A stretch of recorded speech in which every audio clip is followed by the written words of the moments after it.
there characters that you explored when you were building this world that you did not include? And are there new monsters that we're going to meet in season 2? You know, the season finale ends with essentially us believing that Mina's master is alive and well somewhere in the world and was looking for a hot brunette bride, which was not delivered to him, frustratingly.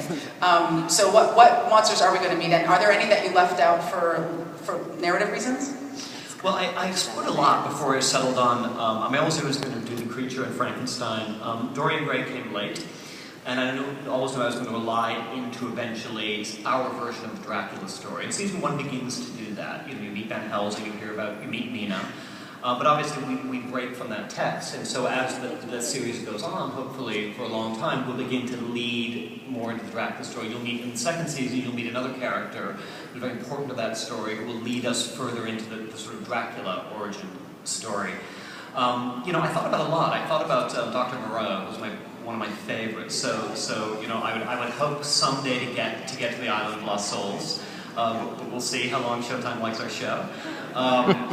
And next season is very different because, you know, having created, spent 10 years building this world, I've charted out the first 3 seasons, pretty much in my head, rather completely and on paper, in terms of what I think the story is. And what excites me about the second season is the cosmology, the theology of the show gets much larger.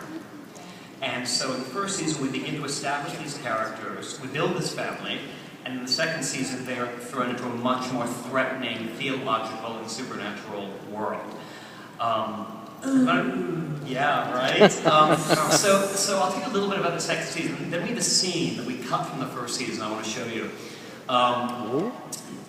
What was frustrating to me as a writer, when I was done with the first season, is that I didn't have a villain who could speak. I didn't have an antagonist who could have scenes. We have an amazing actor who plays our vampire, and he was brilliant. He did exactly what we wanted him to do.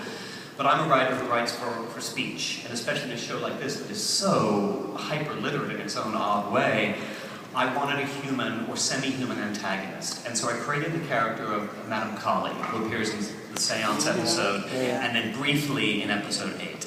And she is our antagonist in the second season, and she's played by the great Helen McCrory. And I wrote the part, yes.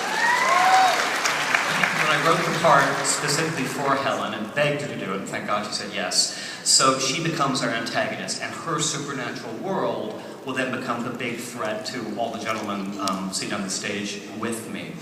So there was a scene in the 8th episode where I began to sort of explore what that story was going to be, what challenge he was going to pose to our family. But at the end of the day, we decided to take it out because it seemed more appropriately a scene for the second season rather than the first season. So here's a scene between the brilliant Helen McCrory and the brilliant Simon Russell Beale, which will give you a taste of where we're going in season 2.